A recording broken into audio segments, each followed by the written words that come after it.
Hi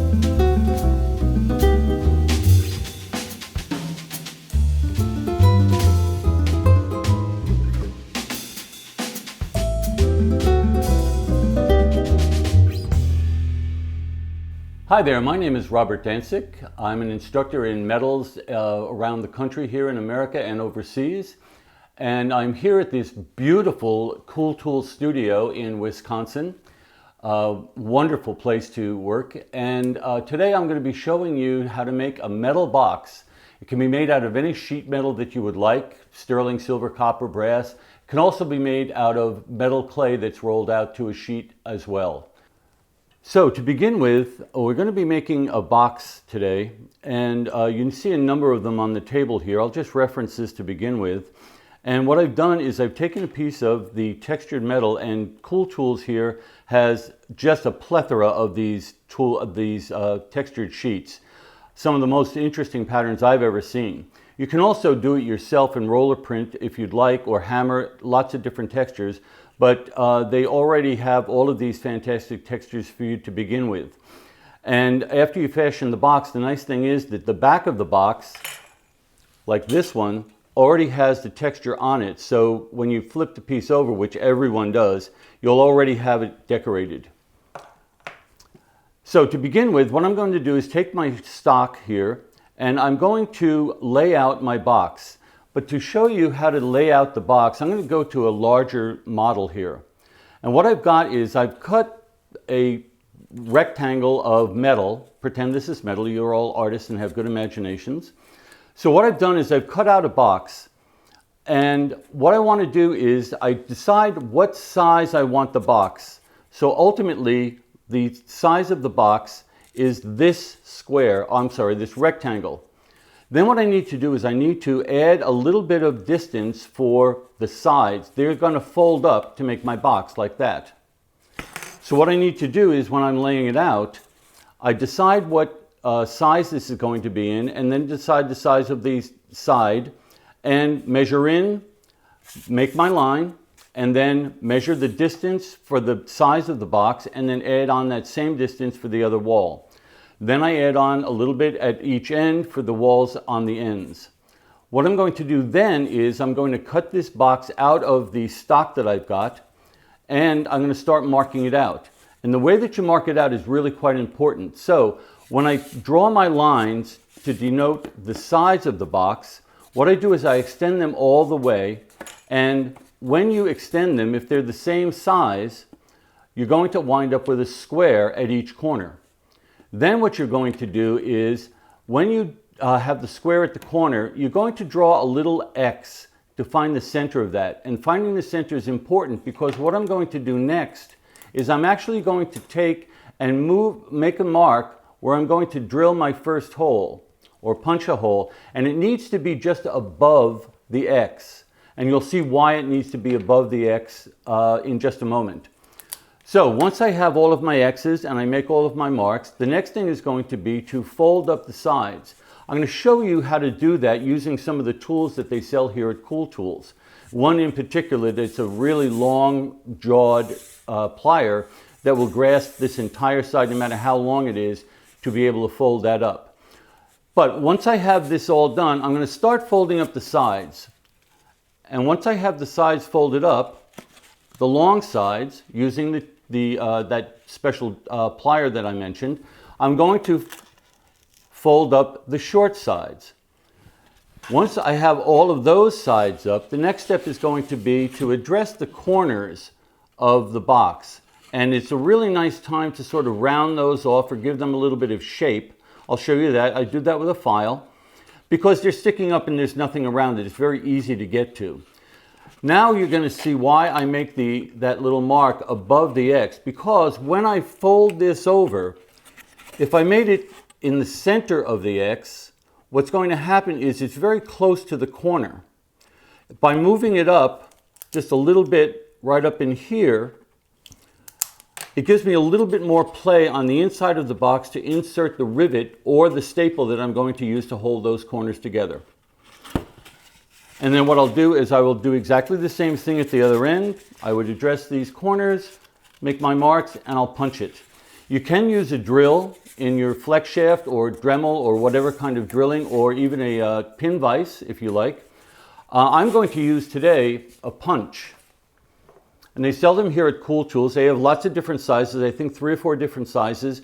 Today I'm using a 1.5 millimeter, which is tantamount to a 14 gauge wire or 1/16 of an inch. It's one of the only gauges that actually matches an imperial measurement, 1/16. So what I'm going to do is I'm going to use this to make the holes in the corners of the box. Before I do that though, what I need to do is I need to anneal my stock. And what I'm going to do is I'm going to set up an annealing pan and show you that in the next segment. So I'm going to be starting the box, and I have my stock in my hand here that I'm going to be using. Again, it has this wonderful texture on it they sell here at Cool Tools. And I'm going to be using this Big Shot torch. This is a fabulous torch. Unlike the regular creme brulee torches that a lot of metal clay people are using, and even some other jewelers, those probably will not be quite hot enough to anneal the entire piece of stock. So this Big Shot gives me a really good flame, and you'll see that it's really the cone, the blue cone, the hot part of the flame, is really quite pointed and fairly long. I want that because I'm going to be playing the flame off of my stock to anneal it. And I have a little bit different take on annealing. A lot of times you heat the metal and wait for it to get really glowing orange. That can actually overheat the metal. What I like to do is I actually look at the flame. It's going to sound odd. I look at the flame that's bouncing off of my material, whether it's wire, stock, or whatever it might be. I look for that flame, and when the flame changes color, it's going to go from blue to orange, which is a cooler flame. That means that the metal underneath is up to temperature. So a lot of times when the flame is on the material, you can't actually see the color of the material, so you keep the flame there and it overheats. So for this, I'm going to actually turn out the lights here, and I would suggest if you can get your studio in a situation where even if you just can shield a little bit of the light, the ambient light in your studio, it makes it a lot easier to see when you're doing this. So what I'm going to do is I'm just going to fire this guy up, and you'll see that blue cone. I think if I hold my hand, perhaps you can see that blue cone a little better. And it's got that really nice point. This is the business end of the flame. You never really want that cone, the tip of the cone, to actually touch your metal. But it should always be about 1/4 of an inch away from your metal. That's going to give you the ultimate heat on your piece. So what I'm going to do is turn out the lights, and then I will start the annealing process. So I'm going to start the annealing process, and before I do, I should mention that the gauge of the metal that I'm using for this particular box is 24 gauge. You can go as thick as 22 gauge, but 24 gauge, I have found, allows you to bend the sides and get a little bit more of a sharp edge on the folds when you're folding up the sides and those little tabs at the top.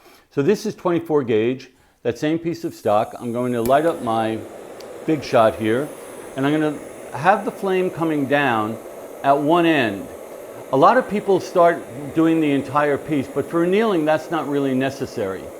So what I'm going to do is kind of go back and forth, and if you look at the flame that's coming off over here is sort of blue. And what you're going to do is you're going to see it turn orange. That just turned orange. That metal is actually, even though the metal itself is not glowing orange, it is annealed. So I'm watching that flame that's coming off, and now you can actually see that glowing a little bit.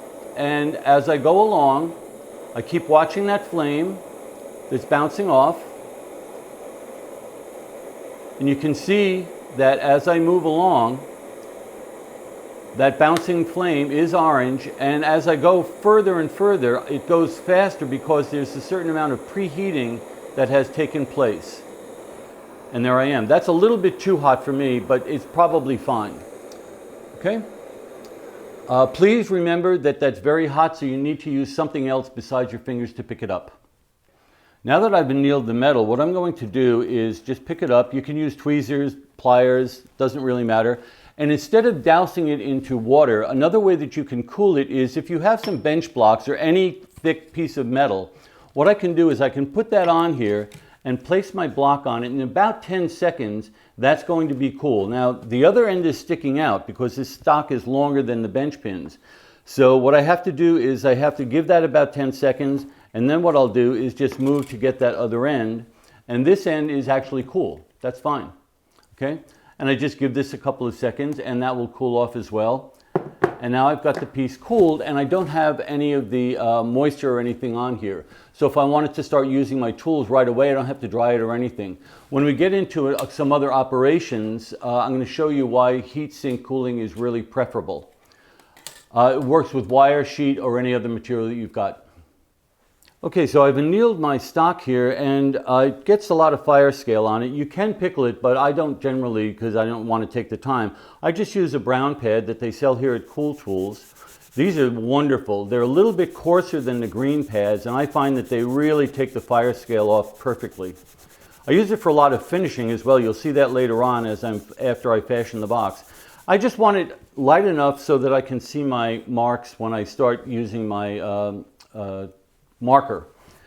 So what I do is I'm going to just kind of decide what the dimensions of my box is going to be. A lot of times I'll actually make a little tiny paper model. You can or you don't have to. I have a tendency to usually make little models of things before I make them to see if there's going to be any roadblocks or stumblings along the way, so that when I go to do it in the metal, I don't face any of those. So I'm going to, usually I don't want a wall that's much less than 1/4 of an inch.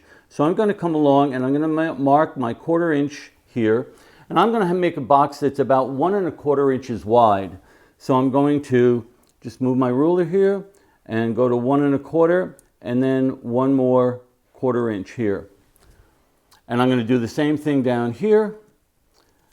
So I'll mark my 1/4 inch, my 1 1/4 inch, and 1/4 inch. Okay, and I'll strike my lines. And again, I'm just going to extend them much further than I would normally.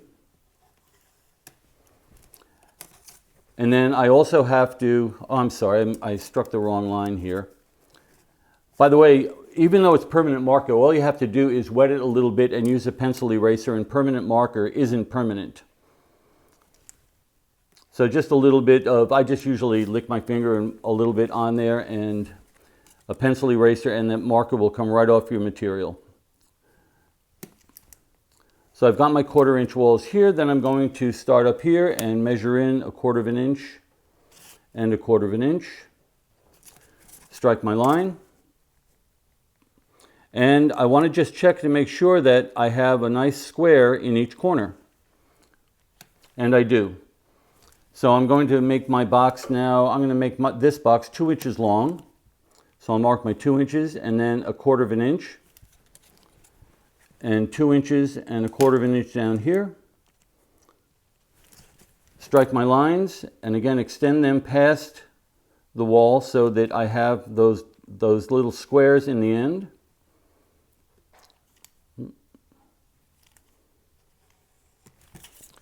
And now I'm going to make my X's. I can use a ruler. I just do this by eye most of the time. By the way, I can see that this corner here is a little bit off. I did that on purpose, and if you believe that, anyway. But it is just a little bit off. This is a very, very forgiving way of forming a box, which is one of the more difficult things to form in metal. So I've got my layout here. And again, this is off a little bit. I'm going to actually leave that so I can show you that when I do fold all of this up, that little bit of difference is not going to make any difference in my box at all. So what I'm going to do is I'm going to set up to do my cutting next, and that'll be the next segment. So what I have here is I have my box all marked out, and what I need to do is I need to trim the size of the box this way, and then I also have to trim off this little edge over here. So what I'm going to do is I have these really large shears, and they look kind of intimidating. However, what you will find is they're very, very lightweight. This is aluminum, cast aluminum, so there's almost no weight to these at all compared to the size of it. They're also extremely sharp, so you can cut something as thin as tissue paper and as thick as 18 or 20 gauge copper. And what I'm going to do is, instead of holding it and using it this way, which is really difficult, I'm actually going to make this into kind of a bench shear. by taking and clamping it into the vise here. This is one of those swivel vices that I'll talk about later. They sell them here at Cool Tools, and I use them for everything. So I'm just going to clamp this in, and that allows me to just use my body weight. Instead of having to squeeze it, I just hold it here, line it up so that my mark is on the blade, and I can just use my body weight to just snip it down. So there's none of this kind of action in my hand. And I'm going to now trim off the little edge here. And the nice thing about these shears too is, if you look at the way that they're constructed, if I have a really long strip, it will actually ride up on here and ride down on here, so I can just keep cutting and cutting as long as I'd like. But I have that all cut. Now what I'm going to do is I'm going to remove this guy. And now I'm going to start my sawing. And unfortunately, I know a lot of people have a real thing about sawing metal. And what I'm going to do is I can guarantee that if you follow these really simple instructions here, you will be able to saw metal at your will, and you're not going to have any trouble whatsoever. I kind of pride myself in that. I've never had anybody who couldn't saw well. Now what I'm going to do is I'm going to actually start my cut on a bench pin here. The type of bench pin that you're using really doesn't matter. Cool Tools sells a really fantastic bench pin clamp. So it actually clamps the material so you don't have to hold it. A lot of people, when they're sawing, they really want to force this down. What I like to do is just put my hands at my sides, lift them up in a relaxed manner, and that's the way I start sawing. Ultimately, I want to be sawing vertically like this, but to start off, a lot of times it bounces all over the place. To get away from that, what I'm going to do is position my saw, and this is where it gets a little different. I'm going to actually tilt it up and tilt it over. And I'm just going to push up on the saw very gently. Just a couple of times to get a little groove. I'm holding my saw very loosely. My hands and my shoulders are nice and relaxed. And I'm going to start getting it vertically this way and this way. The moment that I get into it, a lot of times this is what happens as well. To avoid that, I'm going to take the index finger from my holding hand, and I'm going to put it back here. I can't get cut because there are no teeth on the blade, but I'm going to hold this here, and I can see my line pretty plainly. You can actually hear the difference. Here's if I don't hold it, and here's if I do hold my finger there. And I'm going to saw up to that line. Now, people say, well, can't I just snip that? The reason that you can't snip it is that when you go to fold over the corners, if I have snipped this, there's no material that has been taken away. And when I fold this down, it doesn't fold well. The little bit of space that is taken out of there by the saw cut actually allows this to have a nice sharp edge. So what I'm going to do is I'm just going to go around and saw all four ends. So now that I've sawn out the corners here, all four of them, what I'm going to do is I'm going to start folding up the sides. And I think you can see that I would need to fold the long ones up first. If I didn't, if I tried to do this, I'd be folding up these tabs at the same time. So what I'm going to do is I'm going to use this wonderful seaming plier that Cool Tools sells now. And I'm going to line this up, and I'm going to hold this so that I can just see the line, the space through the line that I've sawn at the top of the plier here. Now what I'm going to do is, I usually stand up. What I'm going to do is I'm going to hold this quite tightly, and I'm just going to go on a metal block or a tabletop, it doesn't really matter, and I'm going to start folding this up to vertical. And I can sort of test it to see if I'm vertical, and I can adjust it one way or the other. And then I'll do exactly the same thing on the other long side here. And just lining up so I can just barely see that space. Hold it down, press it down. And now I've got this really nice even fold. You can see that I can't get into the short sides. And now this comes up about folding up this side here. What I'm going to do is, I have this old pair of pliers. This has been around for about 25 or 30 years in my studio. And what I did is I actually took the pliers, a regular square nose plier of any sort, and a regular one that was very sharp at the edges. And what I do is I actually just altered these by filing this down ever so slightly to give it a little bit of a rounded edge. And the reason I do that is I don't want to have tool marks on the inside or the outside by that sharp edge. What I'm going to do to fold these now is I'm going to go to one corner and I'm going to grasp the metal for that tab that's going to be folding up right where the saw cut stops, and I'm going to bend this down but only about 45 degrees. And I'm going to go to the other side here and do exactly the same thing, about 45 degrees. Once I have those committed to 45 degrees, then I can come back and go all the way along and fold that side up. And I'll check for, again, to make sure that that's pretty vertical. And that's looking pretty good. Now, interestingly, the two sides match pretty well. Sometimes I actually want some tool marks along here to make it just a little bit wonkier, to make it look a little bit more like the hand of the maker is in evidence. And I will actually go around the entire box with a square nose plier. So if you don't have the seaming pliers, you can just do that with a regular flat nose or square nose plier. Both corners down, come along and finish that side. So now I've got all my sides folded up here. And now what I've got is I've got these tabs sticking up like I had mentioned before, and I'm going to come along and file them right off. Just like that. I can round them over. If I have a needle file or even a big file like this, I can actually take the corner of that file, and if I wanted to, I can make little grooves along here so that that edge, as I fold it down, actually has a little decoration in it. You can horse around with this as much as you'd like. And it doesn't really matter. All I have to do is have enough of that tab left to be able to make my hole, which I will do in the next segment. So now that I've got my sides folded up, I'm going to round off all the corners. The next thing is to punch the holes.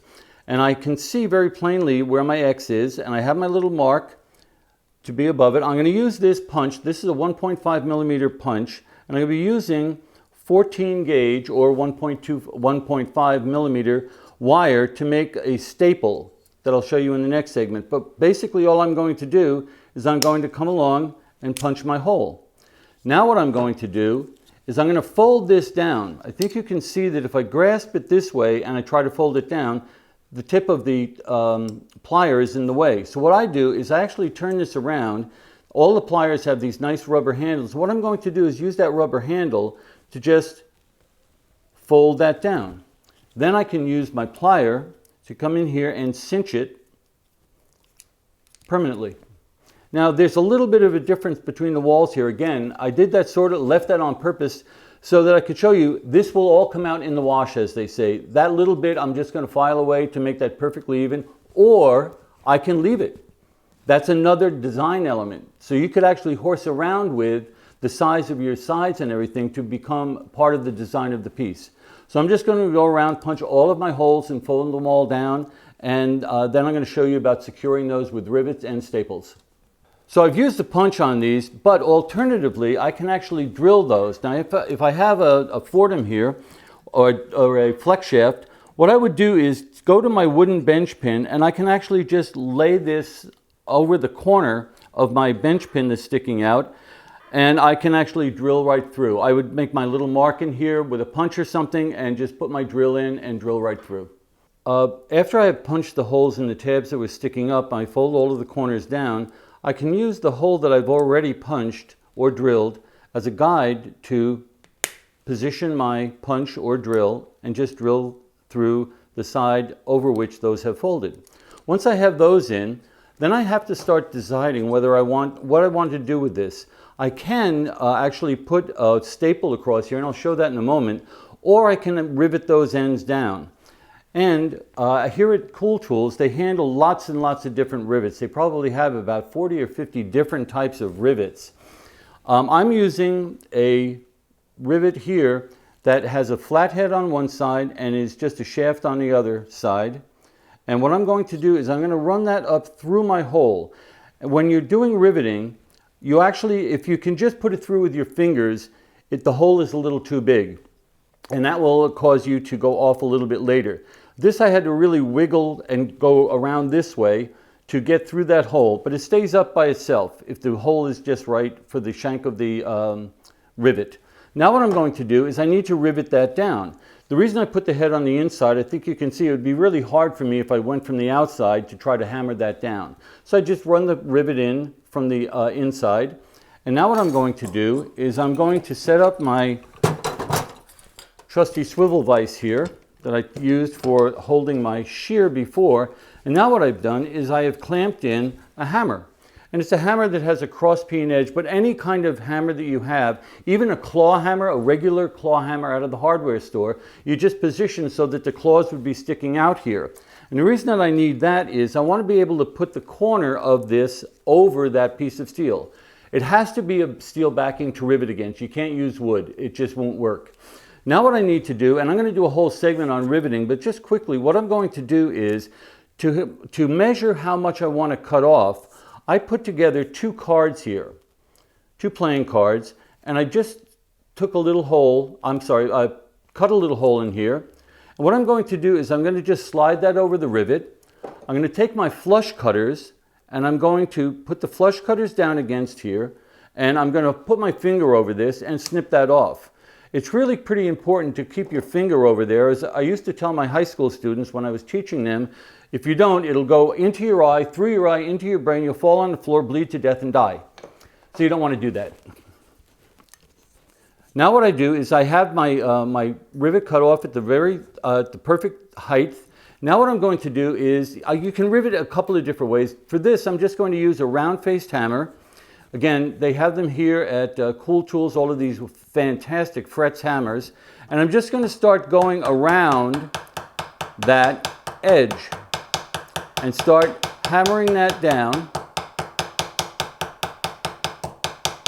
to have a nice rounded head. They call it mushrooming. And what I want to do is I want to go over this with my finger. If there's a little bit of a sharp edge, I'm going to tap that down so that it's really smooth. If you go ahead and use like a flat hammer, what happens is the top of the rivet comes out and it can actually form a very sharp edge. That's why you want it to mushroom. And what I would do is just go around and do all four sides. Alternately, what I can do, instead of riveting them, what I can do is I can actually make a staple. And what I'm going to do is I'm going to take a piece of wire here. This is this really nice bronzed wire that they sell at Cool Tools. And I'm just going to kind of cut it off so that I have about a ½ an inch on either end past my holes. And I'm just going to snip that off. And I'm going to take and fold down one end to make the leg of the staple. And that will go right through, like that. Whoops, that's the riveted end. And I'll put this down through here. To measure this, I don't really have to take out a ruler or anything. I just take my square nose pliers and I'm going to position them so that the edge of the plier is right over that hole. Now what I'm going to do is I'm going to bend this down. Now those are pretty parallel, but they're not exactly parallel. It doesn't matter. I can just finagle those around just a little bit to make sure that they're parallel. And it's important to have one longer than the other. I know it sounds odd, but you'll see why in just a moment.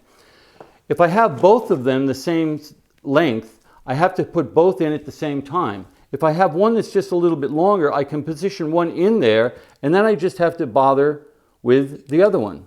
And it's a lot easier to handle putting the other one in when that one is already in place. And now what I can do is I can push this down, and I'm going to take the legs of the staple and cinch them in. Just like that. That will keep those corners down so that when I'm wearing this, or whomever is wearing it, those tabs can't come up. Also, if I'm going to be filling this with concrete, which I'm going to be showing you in a different video, those legs actually reinforce the concrete and it keeps it locked into position. And I can also start using this either to make a bail, hang things, and I'll show you that in the next segment as well. Several different options you have for when you use a staple. So, I had talked about the fact that, a little bit of difference in these corners really doesn't matter. I will leave that sometimes, and sometimes I want to make it really even. And if there is one that's sticking up just a little bit, kind of like this one over here, what I can do is I can simply take a file and I can file that right down until I make it even. I can also make it go wavy a little bit if I wanted to alter the top by using files and just getting in there and change the shape of that. Nothing says that it has to be a perfectly straight line. As a matter of fact, I like to do a little edge work in a lot of them. Here's an example of making little crenellations along the side here, this in and out. To do that, what I do is I use a round nose or a thin square nose plier. And what I can do is just come in and make little crenellations along the side here. Just bend that in a little tiny bit. And I actually alter that side. What you'll notice is now, because I've kind of shortened that, the box starts to bend this way. Don't let that worry you at all, because what I can do is I can actually just take my bench block here, put that on, take a non-metal hammer, any sort, and I can just hammer that down till it's square. You can actually hear when it's all the way down. It gets that nice solid sound, and I still have my crenellations. Another thing that I can do, one of my favorite tools lately has been these dimplers, and Cool Tools carries the full range anywhere from 1 millimeter to I believe 7 millimeters over here. That's a big honking guy. And these can be used in a lot of different ways. If I come along and punch from the inside out, whoops, I thought I had it there. Punch from the inside out, I can make these little dents. It's not going to show up very well against this, but these are little tiny dents here that almost look like rivet heads. They pop right out like that. I can use a larger one. This is, I think, a 1.5 mil, and I can get a little bit larger dimple. Let me take that off so you can see. It's a much larger dimple. I can actually use some of these larger ones. I think this is a 5 mil, and I can actually, instead of going all the way down, what I can do is come right up to the edge so that the edge is halfway in the little gully here. I can go halfway in and use that and actually make something that looks almost like a crenellation, again, only using this tool. So I can get that same kind of waviness using one of these dimpling tools. And I have an example of it here so that you can see along here I've done it as a design element. So you have a lot of surface area here that you can play with. Again, I used this textured sheet to begin with, and I already have a really, really terrific design on the back of my piece. And if you remember, I haven't pickled this at all. This is just the patina from annealing it. And in the next segment, I'm actually going to show you how to get a little bit different color on this by using heat so that I have something that's more akin to this. So you have a really tremendous range of color that you can get on the copper by using nothing but a little bit of heat. So I have a different copper box that I've made here to show you about doing a heat patina. And when the copper comes, it usually has a coating on it. That's that real shiny look that it has right here. That's a coating that they put on it so it doesn't tarnish. I like to actually just take my brown pad and just quickly remove that all over the box, and I've done the other sides here.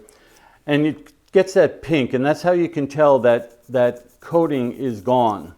You can do it with the coating on and you will get a different effect. Both will work. So I've gotten that kind of down here. So what I'm going to do now is I'm going to heat this up, and I like to hold it with a cross-lock tweezer here so that I can turn this around and manipulate it a little bit. You can also play around when you have these, start making these, with heating from the inside or heating from the outside. I'm going to heat it from the outside this time just because it's a little bit easier for me to show you here on camera. But you can play around with it a little bit. You can actually just take a piece of copper and try heating one side and see what the other side looks like. You can actually exercise a fair amount of control over this. So what I'm going to do, I'm just going to light up my Big Shot here. These are wonderful torches. And I'm going to have a really low, fairly soft flame. I don't need a lot of heat. As a matter of fact, you can do this by putting it in your oven. We'll do this too. And you set it to about 375. At 375, it will start to color the copper.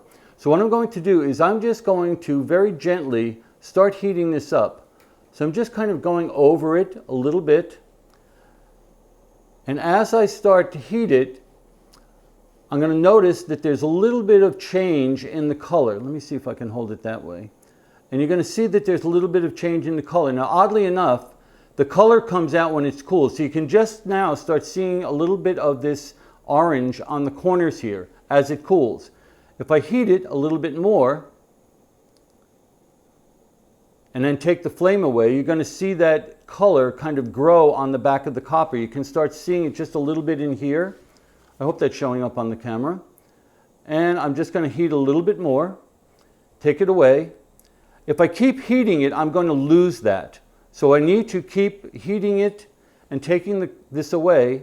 And I'm going to start seeing some, after it goes to that light orange, I'm going to get a darker orange. Then I'm going to start getting almost like an iridescent look to it.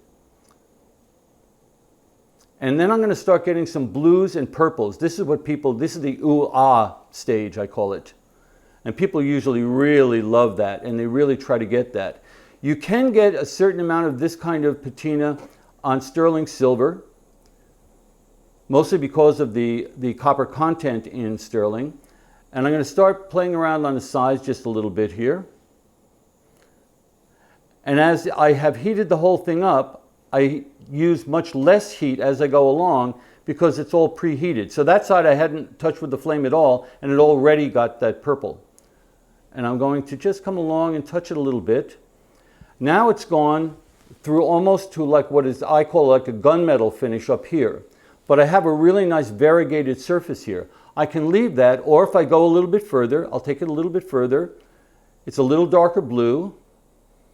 And again, as I let it cool, you can see that that color spreads.